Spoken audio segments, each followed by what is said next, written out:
kita berjumpa lagi pada hari Minggu ini. Kita boleh beribadah di rumah masing-masing, namun kita tetap semangat dalam kita memuji dan mendengarkan firman Tuhan. Ya, sebelumnya, di rumah pasti anak-anak ada yang ditemenin sama papa, ada yang ditemenin sama mama, atau mungkin kakak adik. Tapi di sini kok sepi ya? Di mana teman-teman dan kakak-kakak yang lain? Kok nggak ada? Tunggu sebentar. Kakak mau panggil mereka. Loh, sudah ada. Mereka sudah ada di sini. Ayo, teman-teman. Karena kakak-kakak dan juga ada Aurel, anak sekolah minggu, dia juga ikut ibadah kita. Kita mau mulai kebaktian sekolah minggu pada hari ini dengan kita mau berdoa terlebih dahulu. Mari kita berdoa. Selamat pagi ya Bapak. Terima kasih buat hari ini. Engkau telah pertemukan kami kembali Tuhan. Meski kami tidak bertatap muka langsung, berjumpa langsung dengan teman-teman kami, tapi kami tetap bersukacita ya Tuhan, boleh beribadah di sekolah minggu pada hari ini. Terima kasih Tuhan Yesus.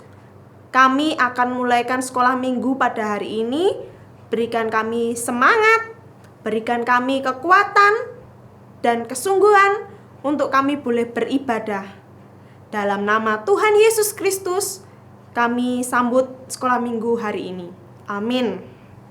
Ya, adik-adik, semua yang di rumah, kita mau bangkit berdiri ya. Kita mau semangat memuji nama Tuhan. Kita mau sapa teman-teman kita yang ada di kanan kita, yang ada di kiri kita, yang ada dimanapun juga, dengan kita memuji nama Tuhan. Halo, hello, hola, hola.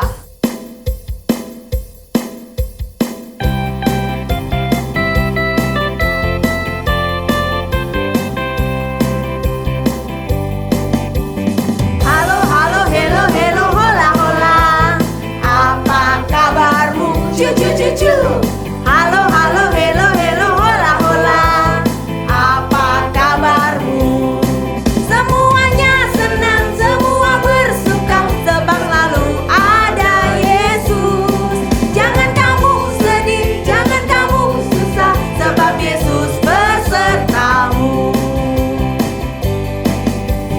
Halo, hello, hola, hola. Apa kabarmu? Cu. Halo, hello, hola, hola. Apa kabarmu? Semuanya senang, semua bersuka, sebab selalu ada Yesus. Jangan kamu sedih, jangan kamu susah, sebab Yesus besertamu. Tuhan Yesus selalu beserta dengan kita, beserta dengan anak-anak semua, dan berserta dengan kita semua yang ada di sini. Ya, kalau Tuhan Yesus sudah bangkit, hari ini kita juga merayakan hari Pentakosta, di mana Tuhan Yesus naik ke surga. Dia mau menyiapkan tempat buat kita nanti. Kita mau katakan kalau kita sudah menang atas dosa-dosa kita, karena Tuhan Yesus yang menyelamatkan kita. Kita pujikan, ku menang, ku menang.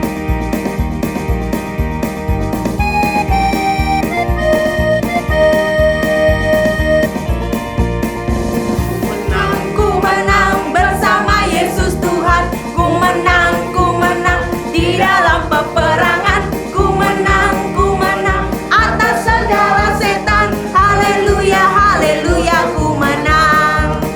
Haleluya, dia bangkit. Haleluya.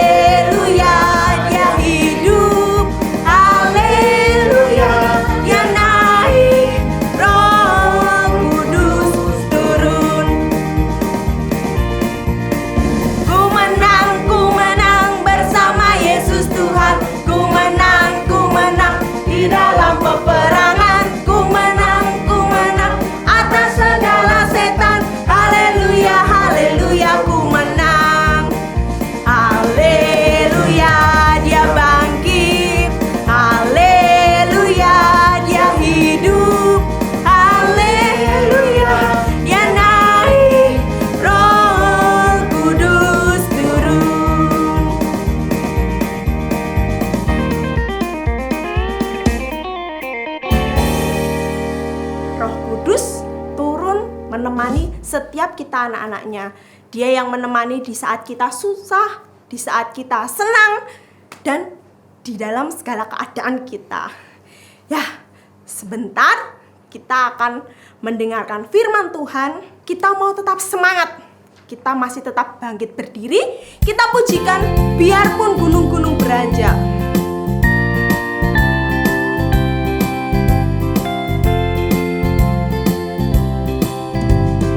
Biarpun gunung-gunung beranjak dan bukit-bukit pun bergoyang, tapi kasih setiamu tak akan beranjak dariku.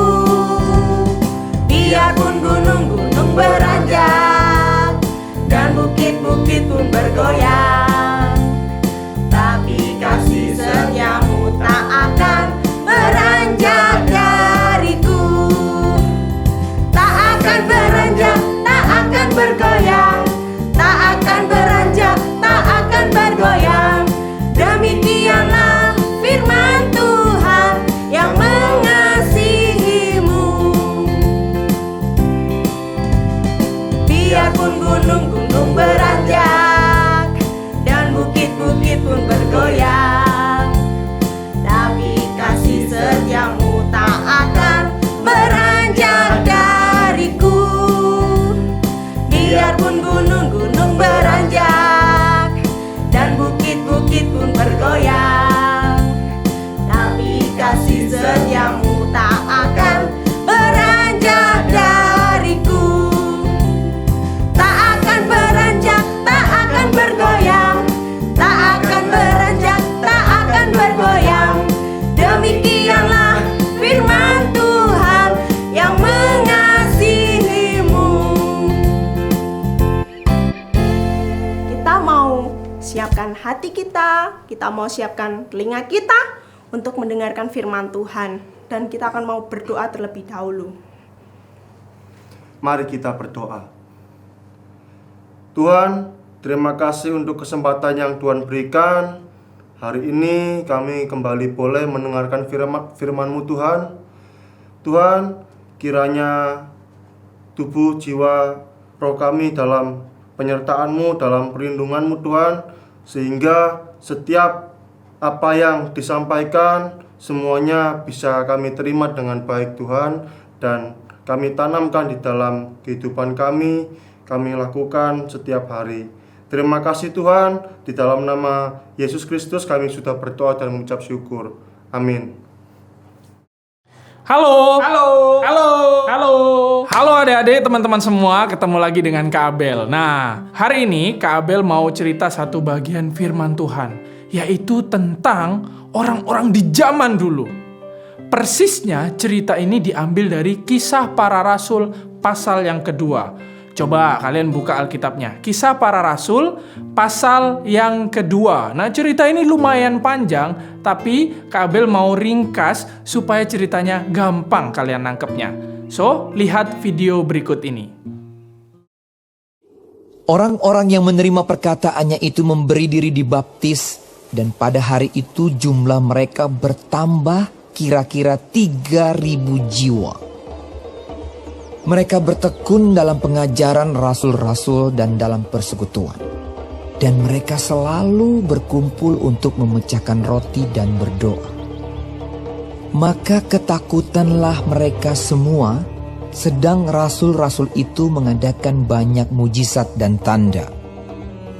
Dan semua orang yang telah menjadi percaya tetap bersatu. Dan segala kepunyaan mereka adalah kepunyaan bersama. Dan selalu ada dari mereka yang menjual harta miliknya, lalu membagi-bagikannya kepada semua orang sesuai dengan keperluan masing-masing. Dengan bertekun dan dengan sehati mereka berkumpul tiap-tiap hari dalam bait Allah. Mereka memecahkan roti di rumah masing-masing secara bergilir dan makan bersama-sama dengan gembira dan dengan tulus hati sambil memuji Allah. Dan mereka disukai semua orang. Dan tiap-tiap hari Tuhan menambah jumlah mereka dengan orang yang diselamatkan. Nah, dari video tadi, kalian bisa tahu kalau itu ceritanya tentang gereja mula-mula. Orang Kristen mula-mula. Mereka adalah orang-orang yang diurapi Roh Kudus. Roh Kudus bekerja di dalam hati mereka, hati orang percaya. Bisa ikutin Kak Abel? Bilang ini, Roh Kudus bekerja dalam hati orang percaya. Sekali lagi ya, Roh Kudus bekerja dalam hati orang percaya. Nah, Kak Abel mau kasih tahu, apa sih ciri-cirinya Roh Kudus bekerja dalam hati orang percaya? Coba, kalau kalian tanya sama mama papa, tanya, "Ma, Roh Kudus bekerja dalam hatiku nggak?" Coba tanya. Roh Kudus bekerja di dalam hati kita semua, tapi ada ciri-cirinya. Kalau di Alkitab, ciri-cirinya yang pertama, di situ ditulis di Kisah Para Rasul, pasal yang kedua, ayat 42. Yang pertama adalah tekun belajar firman. Nah, kalian tekun gak belajar firman? Jangan-jangan pas disuruh sekolah minggu, ayo sekarang dengar firman. Gak mau, males. Ayo baca Alkitab, males. Padahal ciri-ciri orang yang di dalam hatinya Roh Kudus bekerja itu tekun baca firman. Nah, ciri-ciri yang kedua di ayat 42 juga, yaitu suka bersekutu dengan teman-teman yang lain. Siapa di sini kalau hari Minggu males kalau dibangunin? Dulu kalau ke gereja, masih boleh ke gedung gereja, mandi cepet-cepet. Kenapa? Karena pengen main jalan-jalan. Tapi sekarang karena di rumah ada film-film bagus, jadi males berkumpul bersama dengan yang lainnya. Nah, ibadah kita hari Minggu ini tempat kita berkumpul. Siapa yang masih malas? Kalau ada Roh Kudus di dalam hati kita, ciri-cirinya kita jadi semangat datang ke gereja, semangat beribadah, kumpul bersama dengan yang lain. Ciri yang ketiga adalah disukain banyak orang. Itu di ayat 47. Kalian bisa baca Kisah Para Rasul 2 ayat 47. Disukain banyak orang. Orang itu kalau datang sama kita, itu dia senang, nggak malah nangis, terus kesel. Siapa di sini? Kalau misalnya kan sering di rumah nih, adiknya pinjem mainan, kita marah, kita nggak pinjemin, jadinya adiknya nangis. Ayo, kalau Roh Kudus ada di dalam hati kita, seharusnya kita bisa buat orang seneng, suka sama kita, kita baik sama orang lain gak sedih, orang lain gak nangis. Nah, kalian ada ciri-ciri itu gak? Taat belajar firman, tekun belajar firman. Yang kedua, suka bersekutu. Yang ketiga, bisa membuat orang lain senang dan bahagia gak? Membawa sukacita gak? Harusnya kita sebagai anak-anak Tuhan itu melakukan itu semua. Nah, Kak Abel punya satu barang. Kak Abel punya barang ini sekitar beberapa tahun yang lalu. Kak Abel ambil dulu ya barangnya ya. Ini adalah baju. Tahu baju apa? Coba Kak Abel pakai dulu ya. 1, 2, 3. Ini adalah baju basket. Kak Abel itu suka sekali main bola basket. Pada waktu dulu di kampus, Kak Abel bareng teman-teman bikin baju basket sendiri. Nih, namanya Saat. Saat ini adalah kampusnya. Terus ini ada lambang bola basket.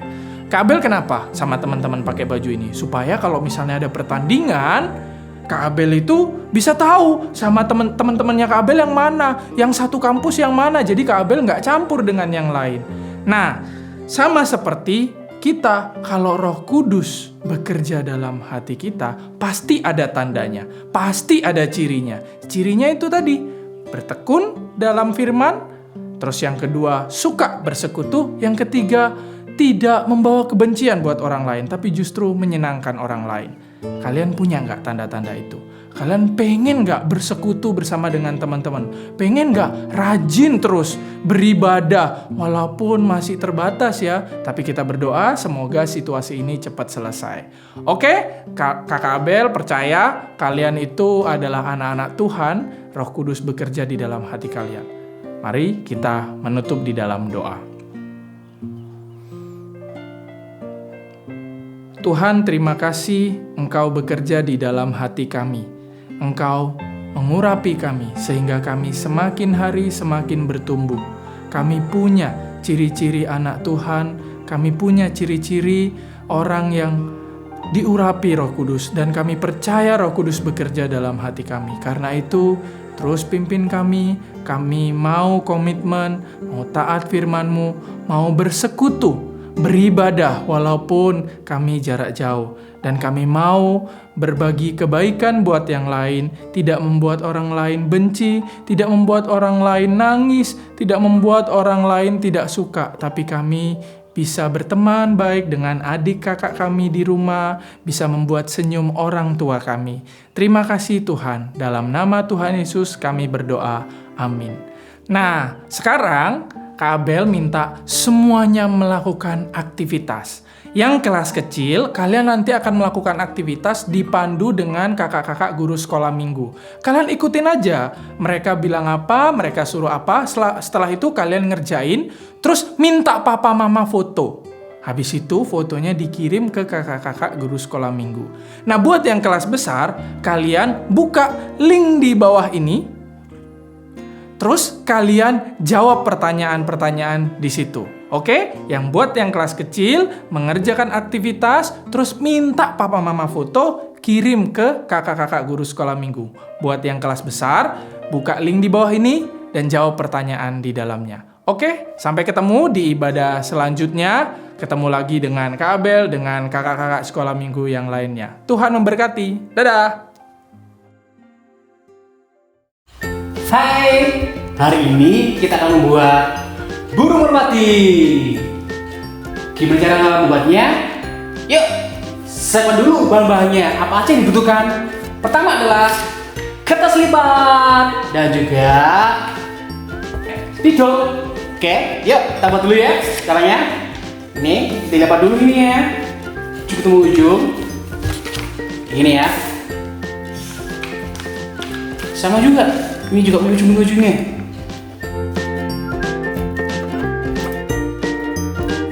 Setelah itu, lipat lagi. Seketiganya lagi ini ya. Selesai. Ini lagi gak? Kecil lagi nih. Seketiganya.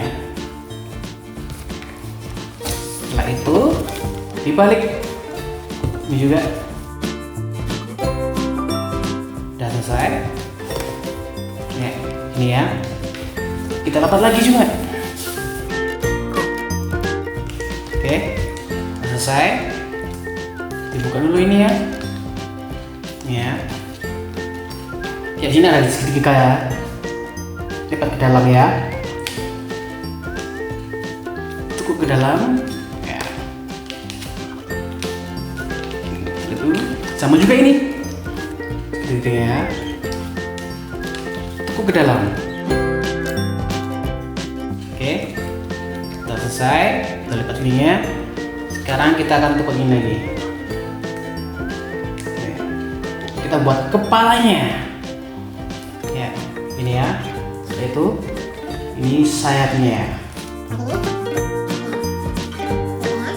Kita balik lagi. Sisi kirinya lagi. Coba ini ya. Oke, setelah itu kita buat ekornya.